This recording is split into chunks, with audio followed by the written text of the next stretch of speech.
മഞ്ചേശ്വരം ബായാർ പദവിൽ കഴിഞ്ഞ ദിവസം മരണപ്പെട്ട ലോറി ഡ്രൈവർ മുഹമ്മദ് ആസിഫിന്റെ മരണത്തെക്കുറിച്ച് സമഗ്രമായ അന്വേഷണം നടത്താൻ ഡിജിപിയോട് ആവശ്യപ്പെടുമെന്ന് മഞ്ചേശ്വരം എംഎൽഎ എ.കെ. അഷ്റഫ് സംഭവസ്ഥലത്ത് ഫോറൻസിക് വിദഗ്ധരുടെ നേതൃത്വത്തിൽ പരിശോധനയും നടത്തി.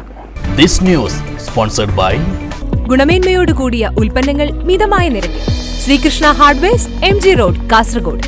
ബുധനാഴ്ച പുലർച്ചെ കായർകട്ടയിൽ റോഡരികിൽ നിർത്തിയിട്ടിരുന്ന ടിപ്പർ ലോറിക്ക് സമീപത്താണ് മുഹമ്മദ് ആസിഫിനെ അവശനിലയിൽ കണ്ടെത്തിയത്. നാട്ടുകാർ വിവരമറിയിച്ചതിനെ തുടർന്ന് പോലീസ് എത്തി കുമ്പള ജില്ലാ സഹകരണ ആശുപത്രിയിൽ എത്തിച്ചെങ്കിലും ആസിഫിനെ രക്ഷപ്പെടുത്താനായില്ല. മരണത്തിൽ തുടക്കത്തിൽ തന്നെ ദുരൂഹതയുയർന്നിരുന്നു. ടിപ്പർ ലോറിക്കകത്തും പുറത്തും രക്തക്കറ കാണപ്പെട്ടതും ചെരുപ്പുകൾ അലക്ഷ്യമായി കിടന്നതുമാണ് സംശയത്തിന് ഇടയാക്കിയത്. കാലിലെ തൊലി ഉരഞ്ഞ നിലയിലും കാണപ്പെട്ടിരുന്നു. മരണത്തിലെ ദുരൂഹതകൾ ചൂണ്ടിക്കാട്ടി ബന്ധുക്കളും നാട്ടുകാരും രംഗത്തെത്തിയിരുന്നു. ഇതേ തുടർന്നാണ് പോസ്റ്റ്മോർട്ടം പരിയാരത്തെ കണ്ണൂർ ഗവൺമെന്റ് മെഡിക്കൽ കോളേജിലേക്ക് മാറ്റിയത്.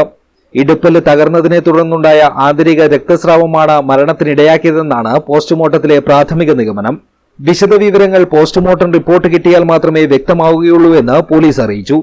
മഞ്ചേശ്വരം എംഎൽഎ എ.കെ. അഷ്റഫ് ആസിഫിന്റെ വീട് സന്ദർശിച്ചിരുന്നു.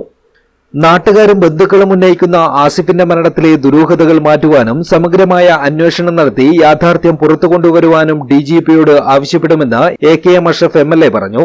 ഞാനിന്ന് ആ വീട് എൻ്റെ പ്രിയപ്പെട്ട പാർട്ടി ലീഡേഴ്സിൻ്റെ കൂടെ വിസിറ്റ് ചെയ്തിരുന്നു.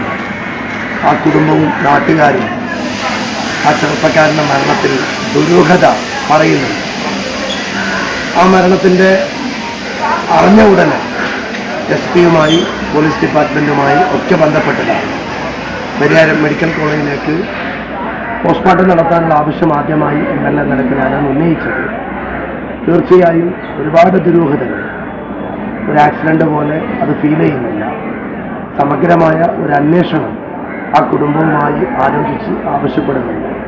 നാളെ തിരുവനന്തപുരത്ത് സഭാ സമ്മേളനത്തിൽ പങ്കെടുക്കാൻ പോകുന്നതിനിടയിൽ DGPയെ കാണും. സമഗ്രമായ ഒരു അന്വേഷണം നടത്തി അതിൻ്റെ യാഥാർത്ഥ്യം പുറത്തു കൊണ്ടുവരേണ്ട ആവശ്യം നമ്മുടെ മുമ്പിലുണ്ട്. അത് തീർച്ചയായും ഉന്നയിക്കും. സംഭവസ്ഥലത്ത് വ്യാഴാഴ്ച ഫോറൻസിക് വിദഗ്ധർ പരിശോധന നടത്തി. ആസിഫിന്റെ ലോറിയും പരിസരവും പരിശോധിച്ച ഫോറൻസിക് വിദഗ്ധർ രക്തസാമ്പിളുകളും എടുത്തിട്ടുണ്ട്.